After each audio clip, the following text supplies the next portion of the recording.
So the ATF is introducing a new rule which will impact the entire firearms industry and also you. So let's talk about this.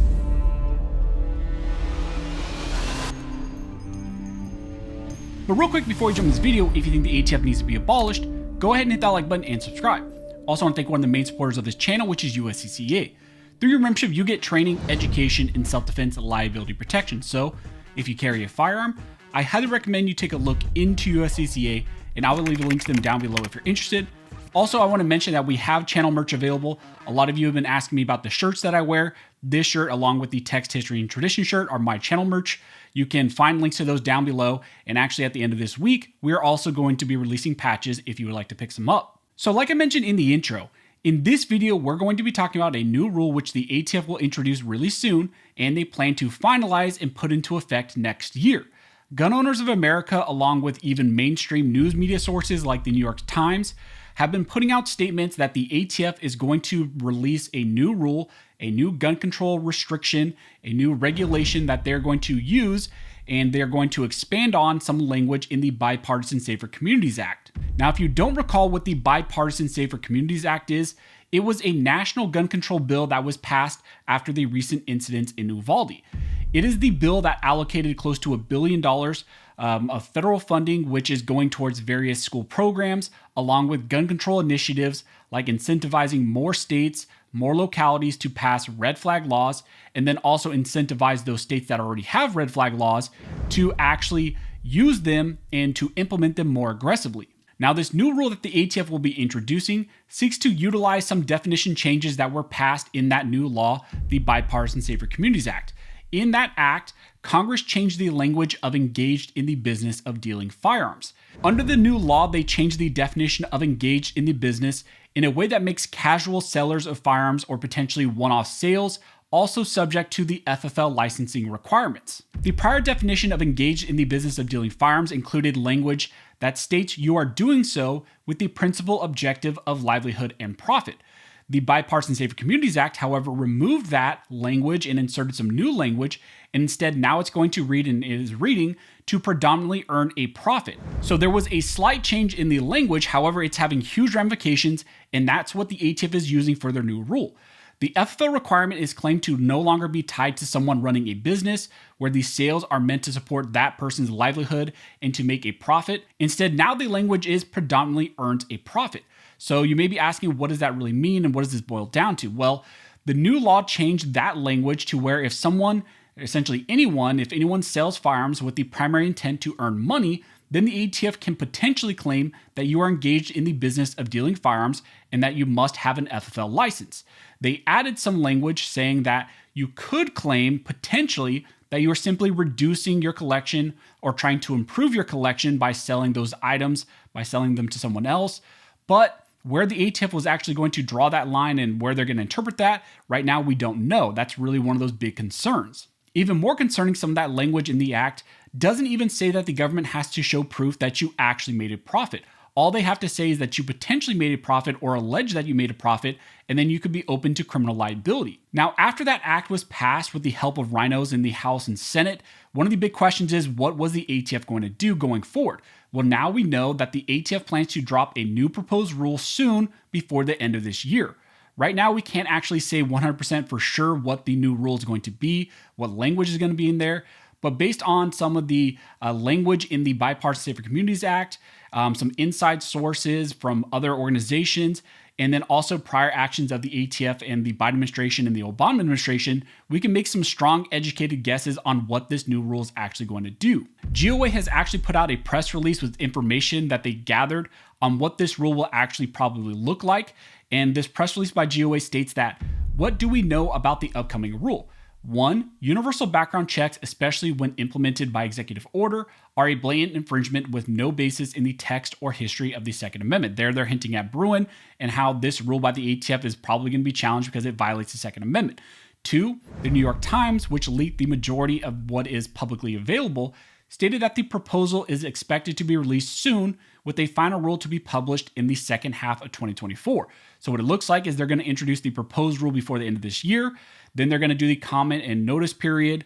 They're going to respond to our comments, and then they're going to release their final rule sometime in the second half of 2024. And then there's going to be a question about when is it going to be implemented. Usually sometimes like 90 days after the final rule is what you would expect. 3, anti-gunners are rebranding private firearms sales as the gun sailor loophole and the growing digital loophole to justify executive action. And essentially what they're going to do is get rid of the prior language that they like to use, which was the gun show loophole. Now they're more focused on digital sales. 4, failing to register will carry a penalty of up to 5 years in federal prison and a $250,000 fine.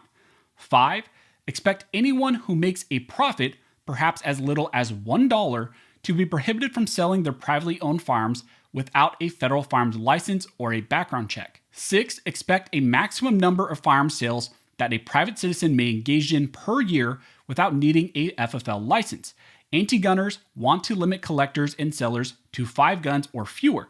Then they note that an Obama-era regulation would have set that threshold even at 1 or 2 gun sales. So one of the interesting things is going to be seeing what this proposed rule says as far as how many private party transactions you can engage in per year without needing an FFL license. And then finally, 7, at the same time, the Biden administration will also increase its use of bank records to target gun owners and gun sellers.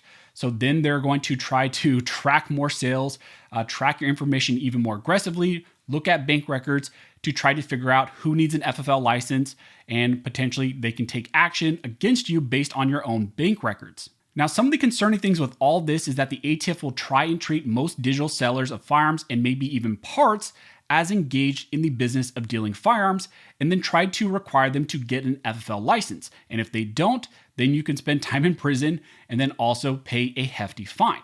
They already tried this against 80% of manufacturers like 80% Arms, Polymer 80, Defense Distributed, JSD Supply, just to name a few, and they tried to do that through their final rule on frames and receivers. Now, right now, as you are all aware, if you follow this channel, the ATF rule is being litigated heavily in the Vanderstock case, recently was remanded back down from the Supreme Court, and so the ATF has taken some losses, but there's still heavy litigation in relation to the 80% rule case. And the ATF, what I suspect is going to do with this new rule is they're likely going to target online sales.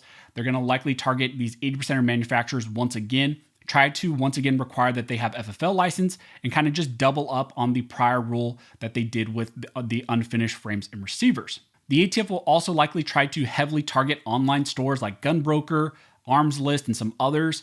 The ATF will claim that those companies themselves are engaged in the business of selling firearms since they make a profit on their websites.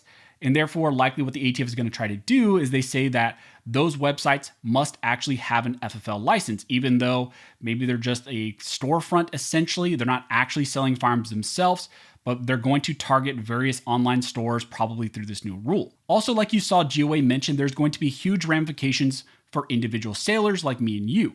I can see the ATF trying to dramatically decrease the amount of firearms that a person can sell privately every single year.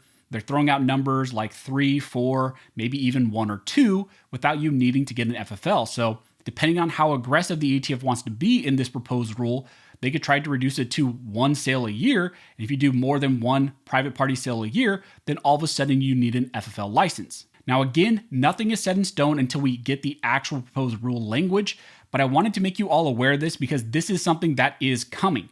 All indications are from the ATF, from even the New York Times, gun organizations, really everybody, that there is a new ATF proposed rule coming, and it's targeting private party transactions, private sales. They're wanting stricter background checks, and they're also likely going to go after online sales. But really, in my mind, no doubt they will introduce some form of a final rule, and then it will be up to awesome toy organizations like GOA, FBC, and others to sue the ATF to try to get rid of this rule, however it's going to be formulated, and then we're going to have to see how this goes forward from there. But of course, if we get any more information, I will let you all know. If you have any questions, go ahead and comment down below, and I'll try to answer the best of my ability. Also, if you like this video and you would like to support the channel, one of the best ways to do that is to like, comment, and subscribe. All those things help to fuel the algorithm, and it signals to YouTube that you guys see value in these videos and in this type of 2A news. As always, I want to thank everybody who likes, comments, subscribes, who hits the notification bell, who shares these videos. You guys are directly impacting these videos, impacting this channel, and helping me to reach and educate more people than I could ever do on my own. So as always, thank you all for watching. Don't forget to like and subscribe. And don't forget, this nation was built by armed scholars, and this nation will be maintained by armed scholars.